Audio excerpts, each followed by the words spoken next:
Okay, we're back. We're live. It's Friday afternoon. Hope everyone had a great week. Today we're going to talk about several things. It might seem like they're not related, but they're all related. Everything we talk about is really all related.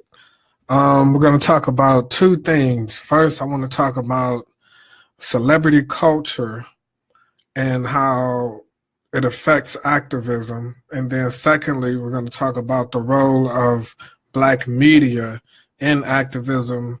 And I'll touch on Black media, period. So mainly, and I'll go in and out between Black media and celebrity culture, within each other also. So first thing, celebrity culture is basically started in the 1920s. And that's basically when Hollywood stars started to become famous. The Charlie Chaplins, the women were performing, and the women were becoming more open performing. They were able to perform just more sexually. This was still a conservative time. So how that affects today is basically you have when Hitler first came out prior to World War II, he was on the Time magazine and different things like that. They they showed Hitler with children. They were showing Hitler as a vegetarian. They made him into this likable figure. And that played a role. They made Hitler into a likable figure. That played a role into how he used propaganda to begin to take over in Germany. So I don't want to start off with Hitler as an example, but that's what I have to do, because you're beginning to see how the media actually shapes how we look at these figures in history.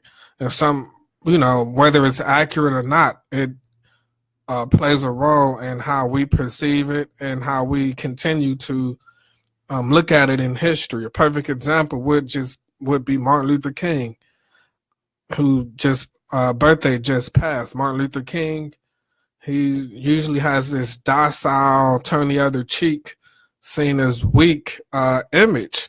And I was a victim of that. I bought into that image until I did more research and thought for myself. And I said, well, he's talking about reparations. He's getting stabbed by Black women. He's getting all these threats and stuff.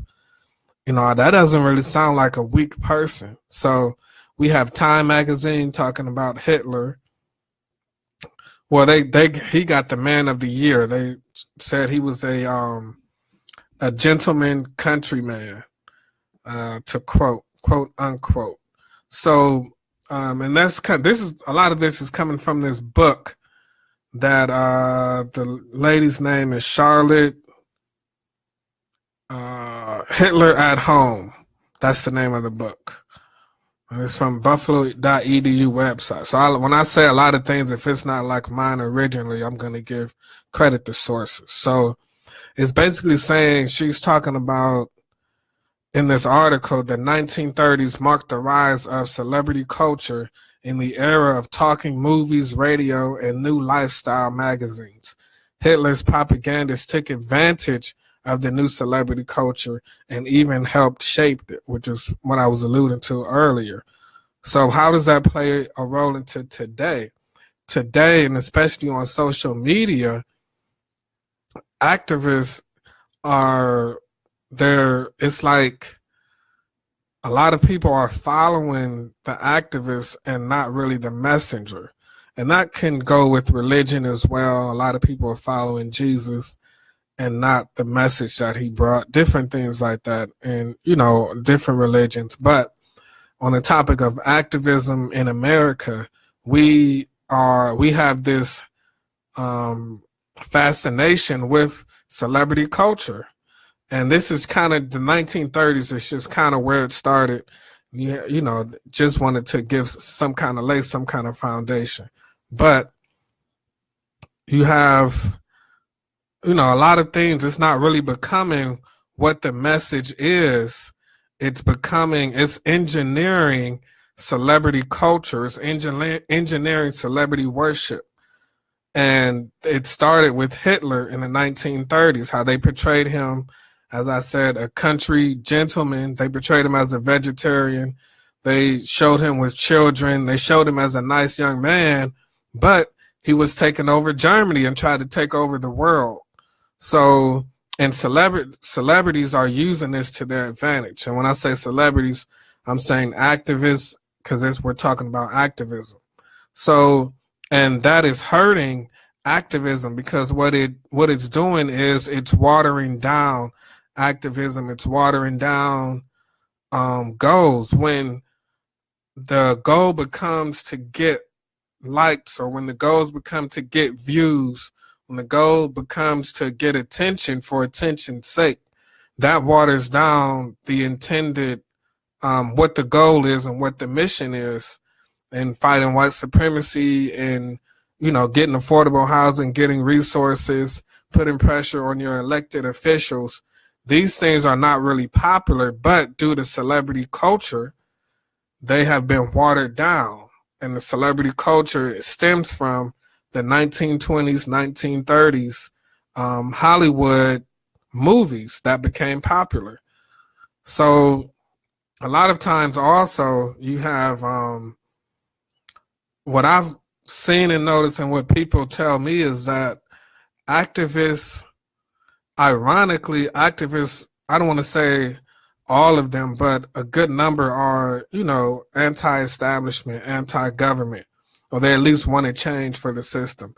And let's say anti-corporate. A lot of activists are anti-corporate, yet you don't really see them supporting anti-corporate media.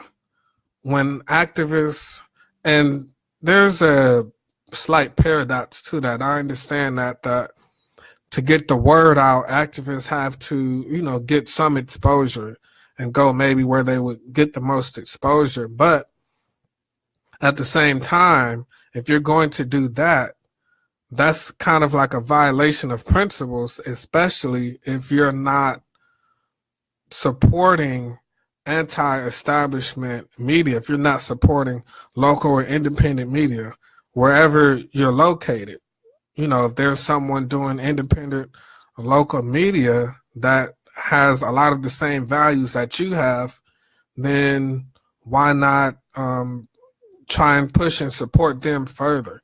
Because when you think about it, we've had Malcolm X, we've had Martin Luther King, we've had all of these leaders, but we haven't had any revolutionary media. You could say the Final Call, which is a newspaper, and that's a revolutionary media in itself, is self-sustaining and different things like that. But as far as TV or media, as far as, film, different things like that, we've yet to have that. And, we're in the 21st century. So, and we've had papers before the abolitionists and different things like that were Black owned, but the Final Call is, they're doing what they're supposed to be doing as far as self-sustaining.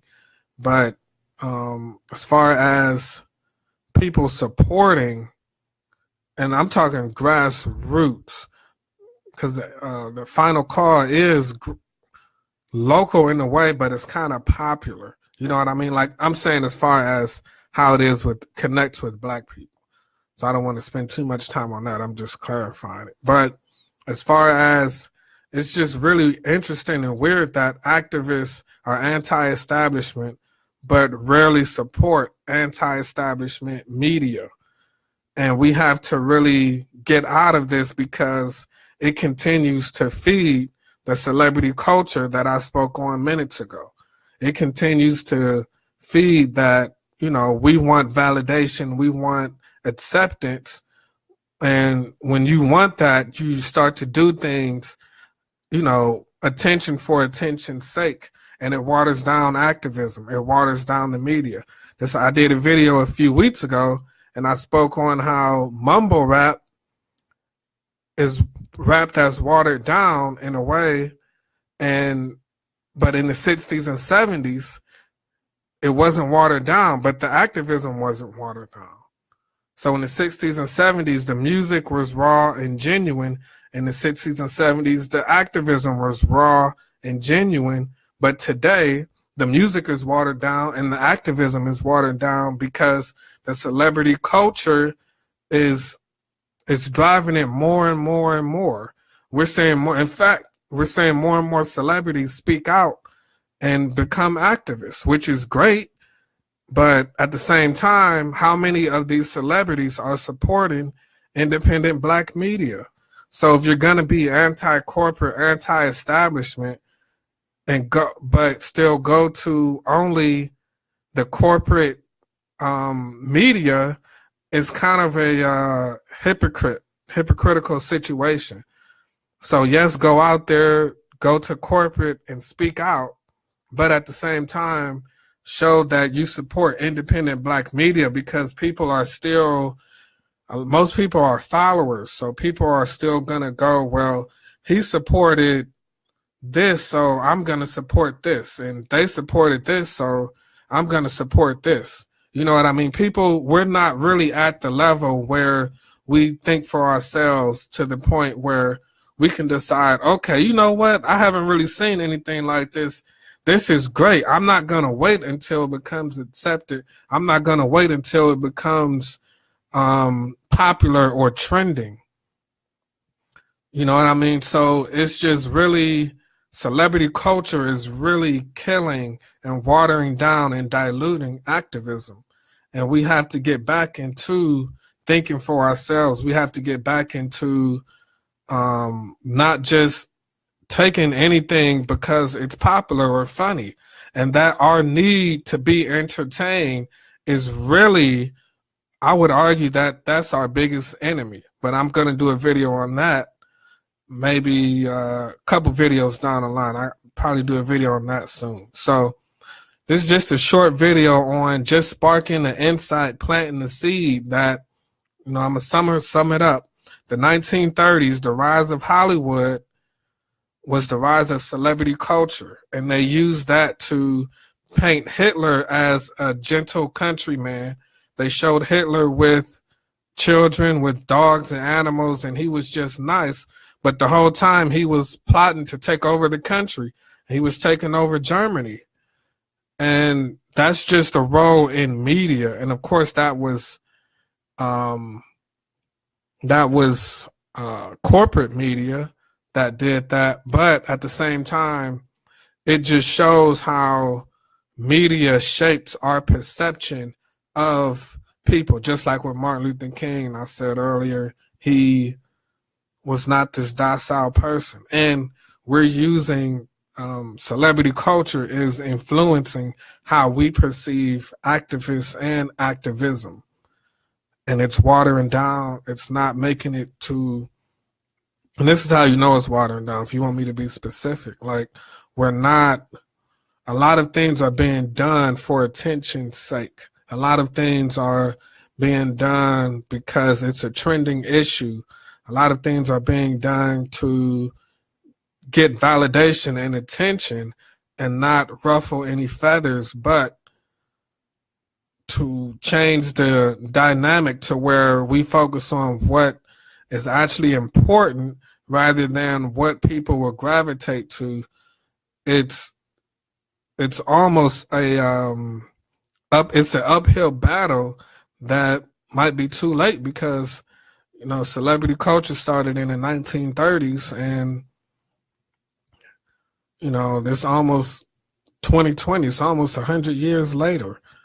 So it's been in effect. It's been running for a long time, for a while. And we have to get back into thinking for ourselves and not get put under this spell of celebrity culture and let it invade activism.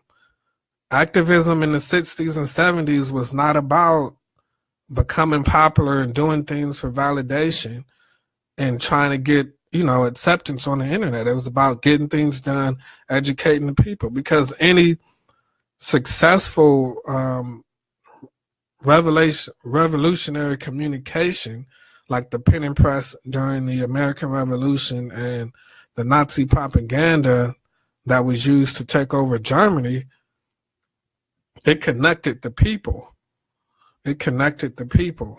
The people weren't, you can say Hitler was a celebrity worship, but people were, back in the days, people were more independent thinkers in a way. You have all these inventions and different things like that. Now we're just, what's going to get the most attention? Okay, we're going to use metrics and data to get, psychographics, what to get into the brain of people to see what they like. But what we're doing is we're getting into the brain of people that are already, the majority of people are sheeple. So you're just getting into the brain of people that are already programmed. And we have to, the programming people that are already programmed even more. If that makes sense. So 15, 16 minutes. So next, I said last video I'll talk about robots. I'm going to try and get on that today. We'll start talking about that even more. But just think about it. Focus on the message of, if you're following a certain activist, and if you are activists watching this video, support your local media. Support the people who sacrifice and give you a platform to voice what you need as an activist. Support your local media, because we can't just go to corporate all the time, and you can't just say, well, what I'm seeing a lot is people who, if you disagree with one thing or a subject that a local media or a black media person post, or let's say it goes against what you believe, but you are quick to go to corporate media, which goes against 95% of what you believe. So support the black media that, you might disagree with 10% of what they believe, and don't show more support to corporate media that you disagree with 90% of what they believe. It doesn't make any sense. So,